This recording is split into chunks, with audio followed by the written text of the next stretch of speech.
Welcome to a tutorial video with a sandstorm. I'm kidding. Let's quickly get away. It is just too darn loud. I don't like it. So in today's video, we are going to talk about camber. Camber is actually extremely important, especially when it comes to traction. A lot of people, I think, is misunderstanding camber, or they don't know how to 100% adjust camber. Hopefully this video is going to cover everything out. This works on front wheel drive, all wheel drive and rear wheel drive. The video might be a bit longer than I was hoping it to be, but I want to give you guys as much information as possible. So let's go quickly over what is camber. We're going to put this thing on 5 positive camber, and I'm going to show you guys what it looks like. Technically, positive camber is when the top of the wheel is actually sticking out further than the bottom of the wheel. Like, look at that.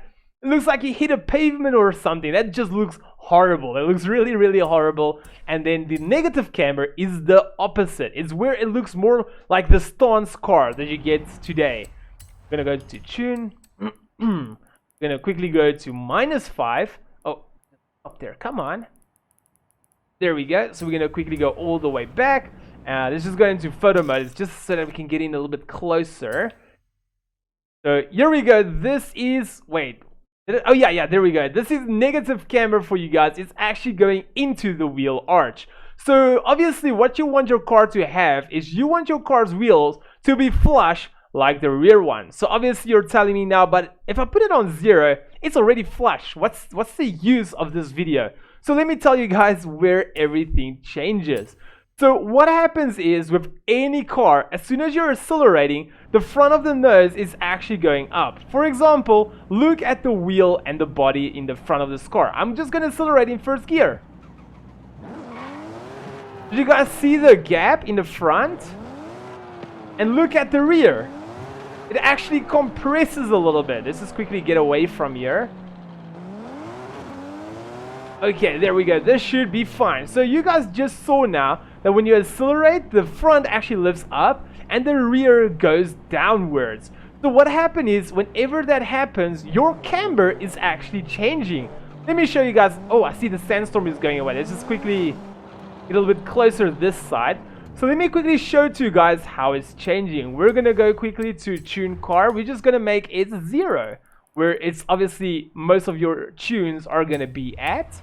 There we go. So on keyboard we can press T. T brings us up to this page over here. We're all probably familiar with it. It shows you your power on pulling away, your torque, your boost, and all of these things, showing that we're in 3rd gear.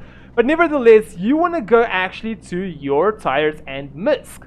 So here you've got an idea of how all the tires is, the tire pressure, the tire temperature, the camber, the wear, and all of these kind of things. But I want us to just look at the camber. As you guys can probably make out, the front left is your front left wheel. Well, that's the top left. The bottom left is your rear left. The top right is your front right, and the bottom right is your rear right.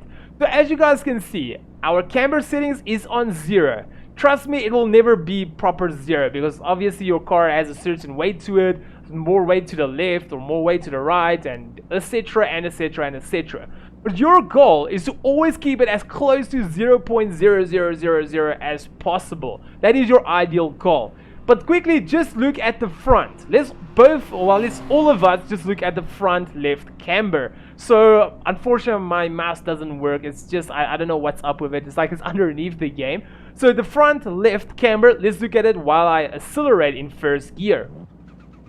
Alright, I just want to make sure. Yeah.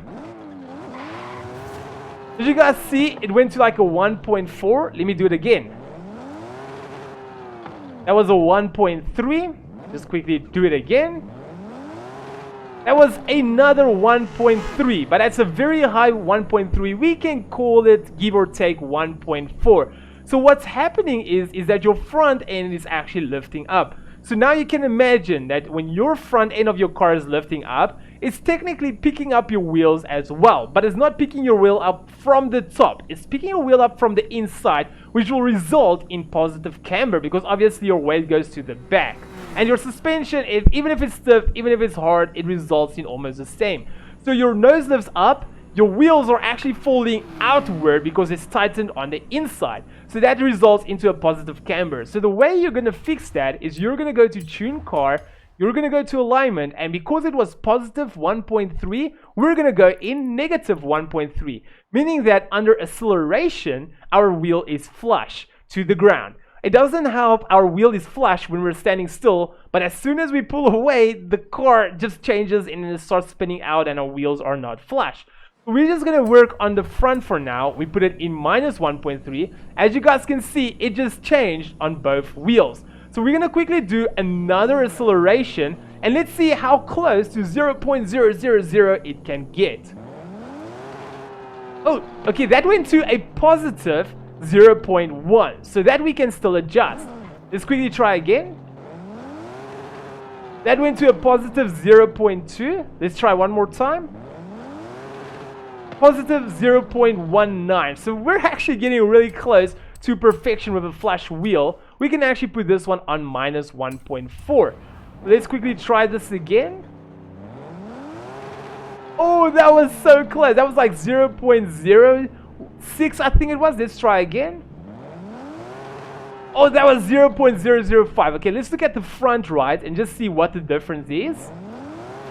Oh, no way. That was like 0.02. So you guys can see now, once the car hits its power, it's actually flushing out at around 0.00000, whatever. So that is what you want to see. Obviously, as you progress through your gears, I don't even have to tell you guys this, you will know this. The higher the gear is, the less you will spin. So obviously, if your car actually cambers out after your first and second gear, it doesn't matter. As long as it doesn't spin, it will actually help you because then there's less tire on the road, which results in less drag, which results in more speed. So let's quickly push it through first, second, and third and see how close to zero it is. Obviously, we just want first gear and second gear to be as close to zero. Above second gear going to third gear, we don't really care. That was good. Our second gear was 0.1 negative. So we can actually, if we were spinning in second gear, just add a 0.1 positive to just equal it out. Or, yeah, add 1.0 positive. There we go. So now we got the front wheels sorted out. We're going to quickly do the rear wheels. Let's just quickly see with the rear wheels, how much do they camber? We're looking at the bottom left now. That was a 0.6. Let's try again. 0.4. Let's try again. 0.4 it is. So let's quickly go over here to alignment. So it actually cambered into a minus, which means we got to do the opposite. Camber it's in a positive 0.4. So what's happening now is the weight from the front is going to the back, is pressing down on the back suspension, differential and everything, and because of the way the wheels are tightened down and the way the weight goes into the backside of the car, is actually bending your wheels inward to make it look like it's more stance. So obviously now we are actually balancing it out, making it flush to the road. And let's see. It's positive 0.4, give or take. Let's try now. Oh, that was so good. That was like spot on. We're looking at the rear left. Let's try again. Oh my gosh, I went to like a minus 0.03. I think that was a minus 0.06. So as you guys can see, it's looking so much better. Let's look at the right rear camber.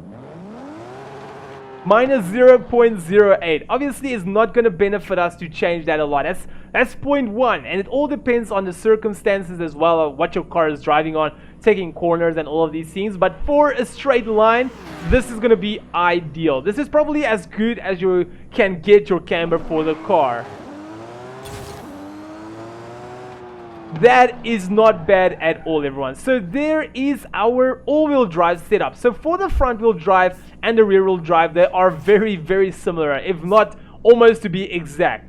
So with any front-wheel drive or any car in particularly, what will happen is as soon as you pull away, your front will lift up, which will result into a positive camber. So with all the cars, you're gonna have to look to make sure that your front camber is always in the minus and your rear is always in the plus. This is a basic thing going around all the cars. Obviously, if your car is front wheel drive, you can keep your rear at 0.0 because yeah, your rear wheels doesn't bring anything towards helping you going forward. A matter of fact, you can actually make it -5 or +5 just to allow even less drag. Sorry, I've been talking too much now. And then for the front, obviously, if your car is driven by the rear wheels, you can actually just camber your front wheels out, so -5 or +5, to allow less drag from your wheel onto the road. And then you just gotta play with all of these settings to make sure everything is flush at the end of the day. Damn it, I just pressed the wrong button. I think I just pressed Y.